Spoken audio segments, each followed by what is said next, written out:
चतुर पत्नी। नमस्कार दोस्तों। रामगढ़ नाम का एक राज्य था। वहाँ राम नाम का एक गरीब व्यक्ति रहता था। राम बड़ा मेहनती था। उसका एक बेटा था जिसका नाम माधव था। माधव भी अपने पिता की तरह खूब मेहनती था।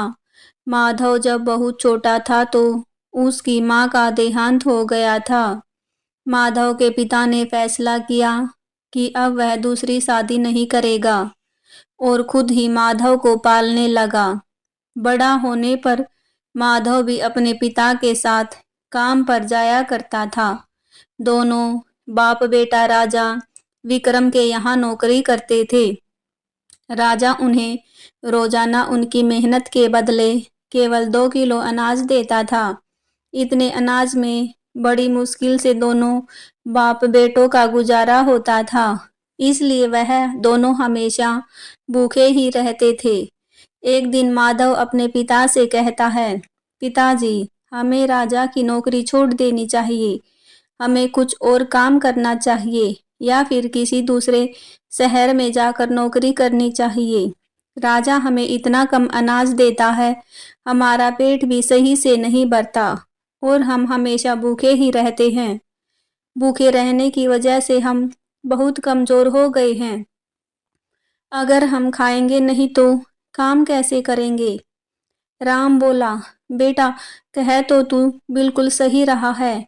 भूखा रहने की वजह से मुझे भी बहुत कमजोरी हो गई है। हमेशा चक्कर से आते रहते हैं। कभी कभी तो मेरी आंखों से दिखना भी बंद हो जाता है। लेकिन बेटा, हम राजा की नौकरी नहीं छोड़ सकते। अगर हम राजा की नौकरी छोड़कर किसी दूसरी शहर में जाकर नौकरी करेंगे तो राजा हमें तलाश करवा कर सूली पर लटका देगा। इसलिए हमारी भलाई इसी में है कि हम चुपचाप राजा की नौकरी करते रहें। अब तू जाकर जंगल से थोड़ी लकड़ियां ले आ, मैं खाना पका दूंगा। माधव अपने पिता के कहने पर जंगल से लकड़ियां लेने चला जाता है। तभी राम के घर एक बूढ़ी काकी आती है। वह राम से कहती है, राम बेटा, तूने जिंदगी भर मुसीबत काटी है, अब और जिंदगी मुसीबत में मत काट। कभी तू चैन से बैठकर 2 रोटी नहीं खा पाया। तेरा बेटा अब जवान हो गया है तो उसकी शादी क्यों नहीं कर देता? घर में बहू आ जाएगी तो कम से कम तुम लोगों को खाना तो बनाना नहीं पड़ेगा। तुम थके हारे मजदूरी करके आते हो और फिर खाना बनाते हो।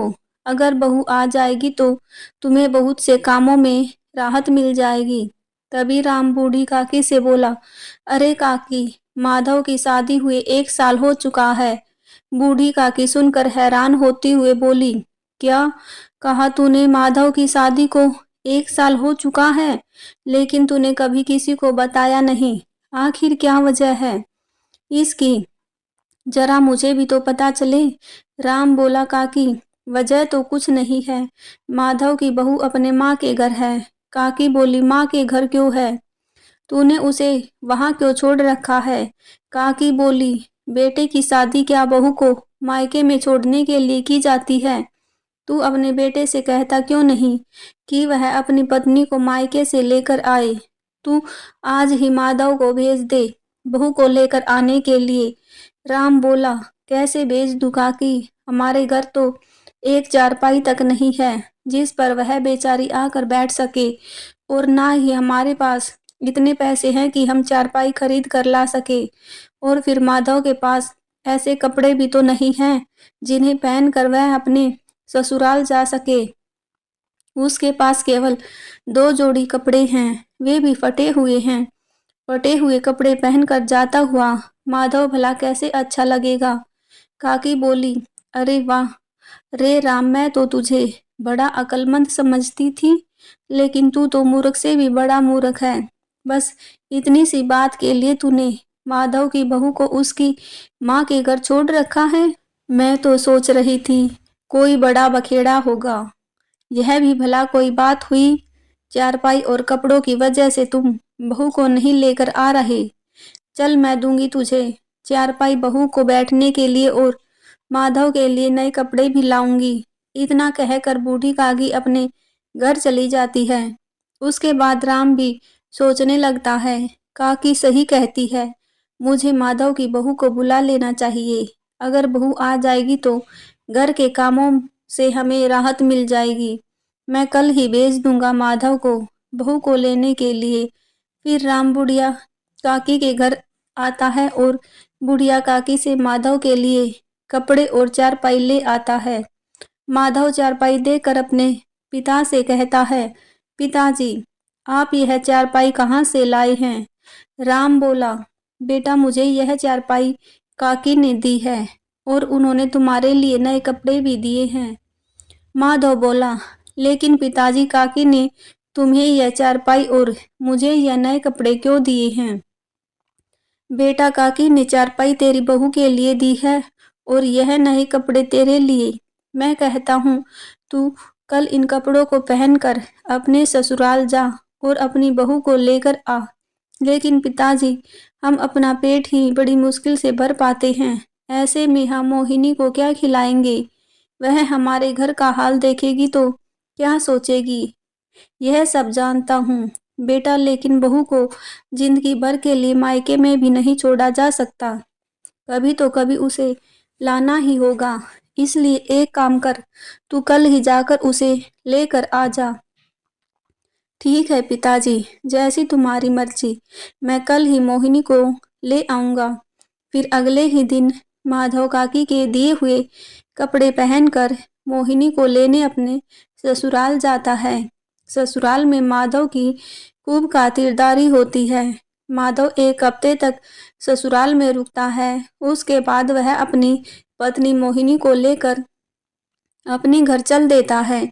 लेकिन रास्ते में माधव सोचने लगता है कि अभी तो हमारे घर में बहुत गंदगी होगी। मोहिनी देखेगी तो क्या कहेगी?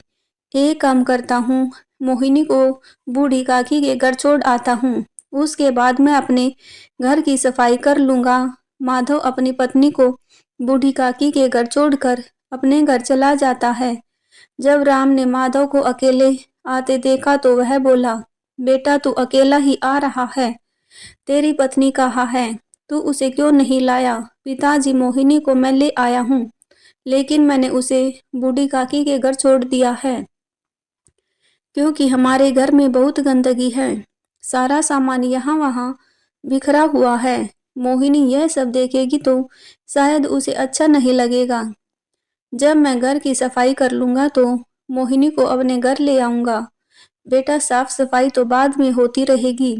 पहले तू राजा के यहाँ चल, वह तुझे 3 रोज से बुला रहे हैं। मैं उनसे रोज कोई ना कोई बहाना बना देता हूँ। तुझे अपने ससुराल में इतने दिन नहीं रुकना चाहिए था। पता नहीं राजा तेरे से क्या करेंगे। माधव बिना साफ सफाई किए अपने पिता के साथ राजमहल की ओर चल पड़ता है। उधर बूढ़ी काकी ने मोहिनी की खूब खातिरदारी की और फिर बोली, बेटी, तुम बहुत समझदार हो। भगवान हमेशा तुम्हें खुश रखे। आओ, अब मैं तुम्हें तुम्हारे घर छोड़ आती हूँ। बूढ़ी काकी की बात सुनकर मोहिनी को बड़ा आश्चर्य हुआ। वह सोचने लगी, क्या यह उसका घर नहीं है? कुछ हिचकिचाते हुए काकी से पूछा, माँ, कि माधव का घर यह नहीं है, तो फिर माधव का घर कौन सा है? बेटी, माधव राजा के यहाँ काम करने गया है, इसलिए तुझे मेरे घर छोड़ गया है। अब तू नई नवेली दुल्हन है, घर में अकेले कैसी रहती? अब तो वह आने ही वाला होगा। चल, उसके आने से पहले मैं तुझे तेरे घर छोड़ आती हूँ। फिर बूढ़ी काकी मोहिनी को उसके घर छोड़ आई। मोहिनी को माधव का घर देखकर बहुत आश्चर्य हुआ। पूरा घर गंदा पड़ा था। देखने में ऐसे मालूम होता था जैसे सालों से घर में झाड़ू तक नहीं लगाई हो। सारा सामान बिखरा हुआ था। एक कोने में 2-3 जोड़ी कपड़े रखे हुए थे, जो जगह जगह से फटे हुए थे और उनके कपड़ों पर धूल जमी हुई पड़ी थी। घर की यह हालत देखकर मोहिनी को रोना आने लगा। वह सोचने लगी, हे भगवान, पिछले जन्म में मैंने कौन सी गलती की जिसकी सजा मुझे इस जन्म में मिल रही है? इस घर में तो कुछ भी नहीं है। अब मैं क्या करूं? मेरी तो कुछ भी समझ नहीं आ रहा। मोहिनी बहुत समझदार और होशियार थी। उसने सोचा, यह मेरे नसीब का एक हिस्सा है। अब मुझे कैसे भी करके इस मुश्किल से गुजरना होगा। वह हिम्मत करके उठी और घर की साफ सफाई में लग गई। कुछ देर में उसने पूरा घर साफ कर दिया और इधर उधर पड़ा हुआ सामान सही तरीके से लगा दिया। उसके बाद वह बूढ़ी काकी की दी हुई चारपाई पर बैठकर माधव के आने का इंतजार करने लगी। इंतजार करते करते रात होने वाली थी, लेकिन माधव और उसके पिता अभी तक नहीं आए थे। मोहिनी बेचैन होने लगी। इतना बड़ा घर और उस घर में वह अकेली। उसका दिल घबराने लगा। उसके दिमाग में तरह तरह के ख्याल आने लगे। इतने में ही माधव और उसका पिता हाथ में अनाज का थैला लिए घर आ गए। घर आकर उन्होंने देखा कि उनके घर का नक्शा ही बदल गया था। जो घर हमेशा कूड़े का ढेर बना रहता था, आज वह हीरे की तरह चमक रहा था। यह देखकर दोनों बाप बेटे बहुत खुश हुए। फिर माधव ने 2 किलो अनाज जो उन्हें राजा देता था, वह अपनी पत्नी को दे दिया और फिर बोला, मोहिनी इससे खाना बना ले। मोहिनी को 3 लोगों के लिए इतना कम अनाज देखकर बहुत आश्चर्य हुआ। वह माधव से पूछने लगी, यह अनाज तो 3 लोगों के लिए बहुत कम है। तुम्हें अनाज थोड़ा और लाना चाहिए था। मोहिनी, राजा मुझे और पिताजी को एक दिन काम करवाने के बदले केवल 2 किलो अनाज ही देता है। अब तुम ही बताओ, मैं और अनाज कहाँ से ले आता? आप लोग राजा के यहाँ पूरा दिन काम करते हो और राजा आपको 2 किलो अनाज देकर भगा देता है। राजा आपके साथ नाइंसाफी कर रहा है। मोहिनी की बात सुनकर राम बोला, बेटा अब हम भी क्या कर सकते हैं? राजा की बात टालने की हिम्मत किसी में नहीं है। मोहिनी बोली, अब से आप 2 किलो अनाज मत लाना। कल आप राजा से कहना, राजा हमारा इस अनाज में पेट नहीं भरता, हम भूखे रह जाते हैं। आपकी बड़ी कृपा होगी अगर आप हमारा अनाज 2 किलो से बढ़ाकर 5 किलो कर दे। और सुनो राजा, ये बात कहते हुए आप बिल्कुल भी मत डरना। अगर राजा आपको 5 किलो अनाज देने के लिए राजी हो जाए तो ठीक है, वरना आप उनसे काम के लिए मना कर देना। अगर राजा को आपके काम की जरूरत होगी तो वह आप लोगों से काम करवाएंगे, वरना नहीं करवाएंगे। मोहिनी, अभी तुम राजा को जानती नहीं हो। जो तुम यह बात कह रही हो, अगर हमने राजा से कह दिया तो वह हमारी जुबान कटवा देंगे। ऐसा कैसे राजा तुम्हारी जुबान कटवा देंगे? तुमने किसी को लूटा तो नहीं? तुमने चोरी तो नहीं की है? ना ही तुम झूठ बोल रहे हो। फिर तुम्हें किस बात का डर है? अपना हक मांग रहे हो और जो हक नहीं मांग सकता वह कुछ नहीं कर सकता। इसलिए मैं कहती हूँ, तुम एक बार राजा से अनाज बढ़ाने के लिए बात जरूर करना। ठीक है बेटा, तुम इतना कह रही हो तो मैं कल राजा से अनाज बढ़ाने के बारे में बात जरूर करूंगा। अब तुम इस अनाज को बना लो। अगले दिन माधव और उसका पिता राजा के पास गए और फिर राम राजा से बोला, महाराज, मैं यहाँ आपसे अपने अनाज के बारे में बात करने के लिए आया हूँ। आप हमें पूरे दिन मेहनत करने के बाद केवल 2 किलो अनाज ही देते हैं। इतने अनाज में हमारा गुजारा नहीं हो पाता। हमें ज्यादातर भूखा ही रहना पड़ता है। इसलिए महाराज, आपसे गुजारिश है, आप अगर आप हमारा अनाज 2 किलो से बढ़ाकर 5 किलो कर दे तो आपकी बड़ी कृपा होगी। राजा बोला, राम, यह बात तुम्हें पहले बतानी थी। भूखा रहना अच्छी बात नहीं है।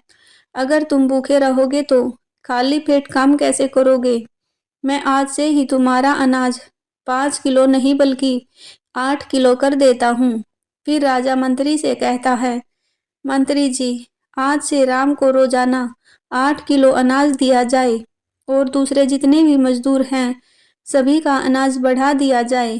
राजा का फैसला सुनकर दोनों बाप बेटे 8 किलो अनाज लेकर खुशी खुशी अपने घर चले गए। जब मोहिनी ने माधव के सिर पर अनाज का बड़ा थैला देखा तो वह समझ गई कि राजा ने उनकी बात मान ली है। फिर उसने उन दोनों से पूछा, इस थैली को देखकर मालूम होता है कि राजा ने तुम्हें 8 किलो अनाज दे दिया। उन्होंने तुम्हें कुछ कहा तो नहीं? राम बोला, नहीं बेटी, राजा ने कुछ नहीं कहा।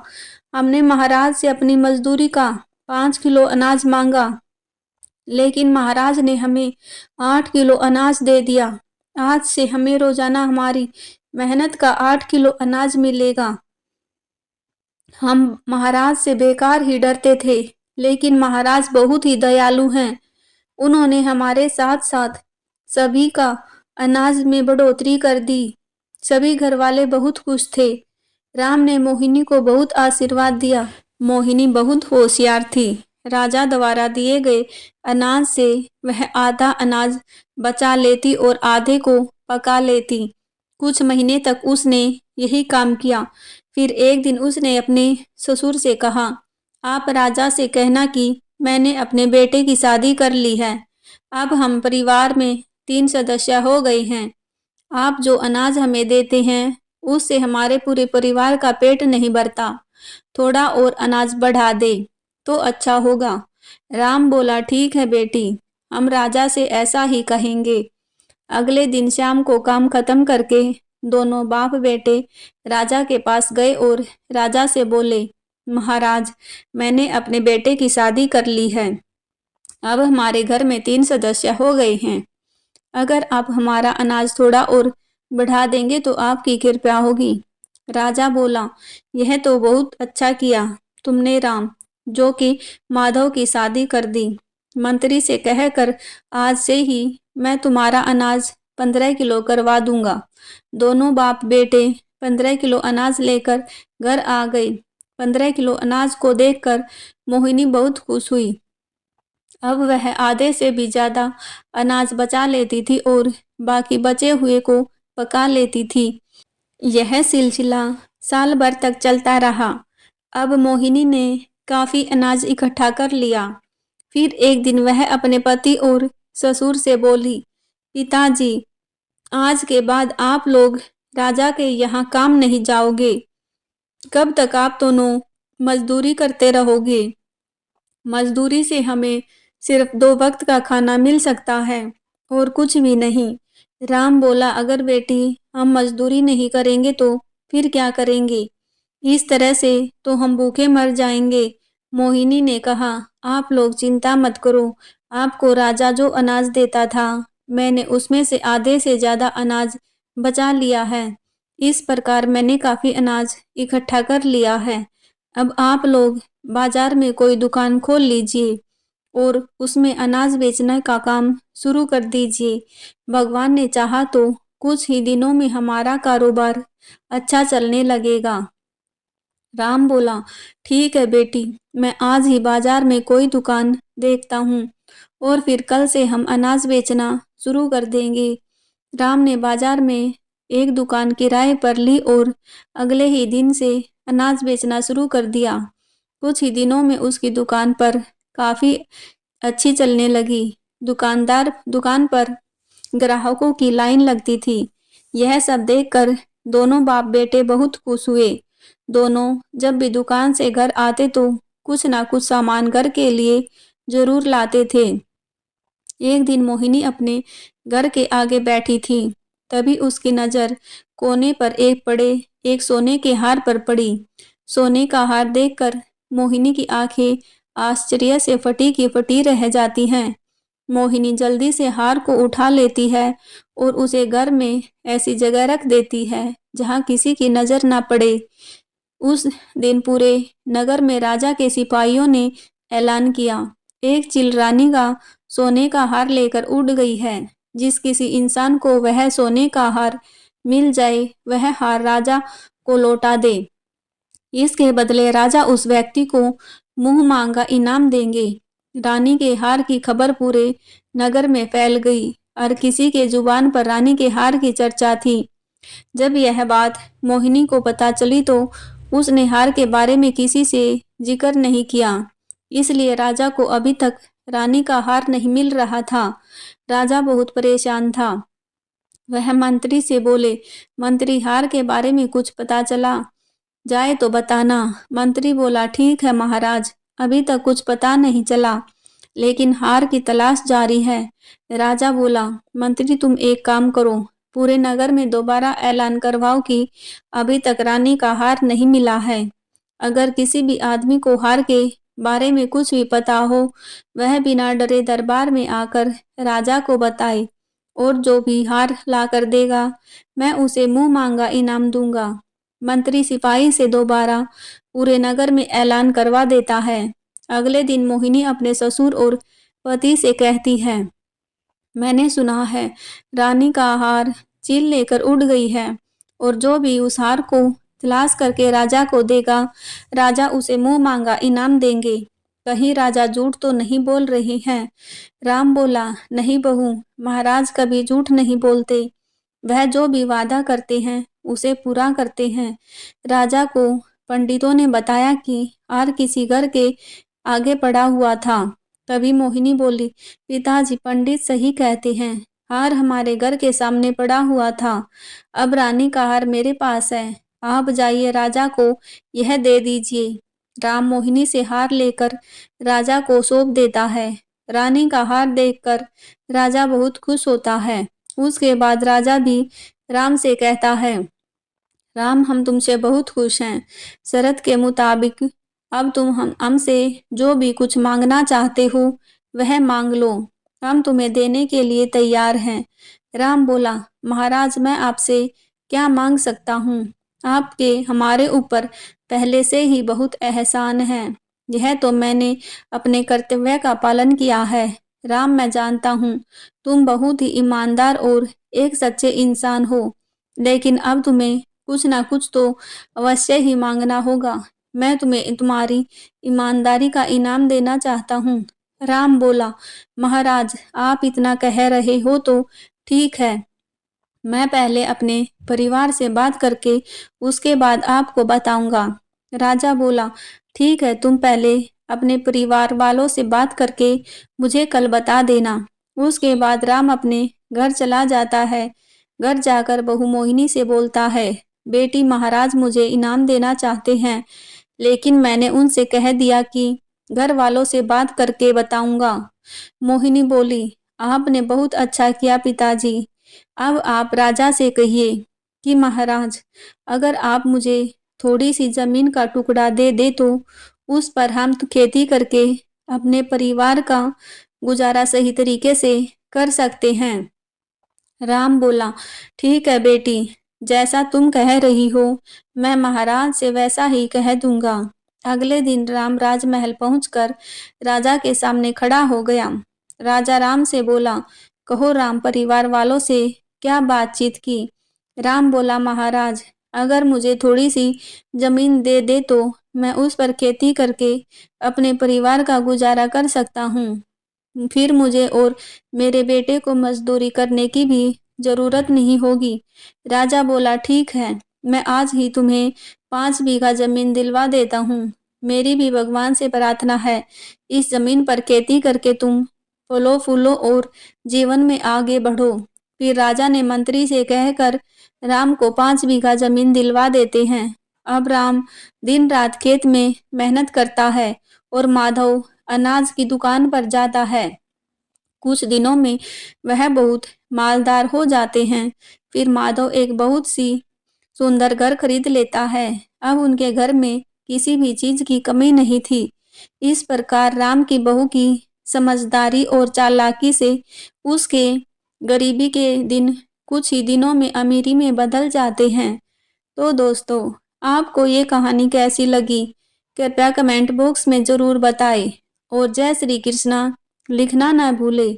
वीडियो पसंद आई हो तो लाइक शेयर ज़रूर करें, और ऐसी ही बहुत सारी कहानियों को सुनने के लिए चैनल को सब्सक्राइब ज़रूर करें।